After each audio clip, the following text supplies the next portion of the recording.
Hi అందరికీ good morning. Welcome back to another mini vlog. Video చూస్తున్న వాళ్ళు ఎలా ఉన్నారో కామెంట్ సెక్షన్లో నాతో షేర్ చేసుకోండి. మేము కూడా బాగున్నాము. నాకు నైట్ నుంచి ఫుల్ కోల్డ్ చేసి ఫీవర్ వచ్చేసింది. అందుకే ఇవాళ కొంచెం లేట్గా లేచాను. మా హస్బెండ్ పిల్లల్ని రెడీ చేశారు. ఇవాళ సండే కదా చర్చికి వెళ్ళాలనేసి. ఇంకా నేనైతే ఇంట్లో పని అయితే చేసుకుంటున్నాను. జ్వరం వచ్చినా ఓకే, కానీ కోల్డ్ చేస్తే అస్సలు మైండ్ అంతా ఎలానో ఉంటుంది. బుర్ర అస్సలు పని చేయదబ్బా.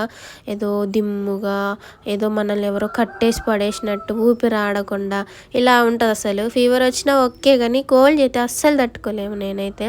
సో ఇంక ఇప్పుడైతే బెడ్ అంతా నీట్గా దులుపుతున్నాను. ఇవాళ సండే కదా, మీ ఇంట్లో స్పెషల్ ఏంటో కామెంట్ చేయండి. ఇంకా మా ఇంట్లో అయితే నేను వంట ఏం ప్రిపేర్ చేయలేదు. లేచి మామూలుగా ఇల్లు ఒకటి ఊడ్చేసాను. సో ఇంకా చర్చికి వెళ్ళొచ్చిన తర్వాత వంట అయితే ప్రిపేర్ చేసుకొని తినాలి. మా హస్బెండ్ అయితే పిల్లల్ని రెడీ చేశారు. సో వీడియో అయితే ఇంతే. మీకు నచ్చితే లైక్ చేయండి. Bye friends. ఇంకా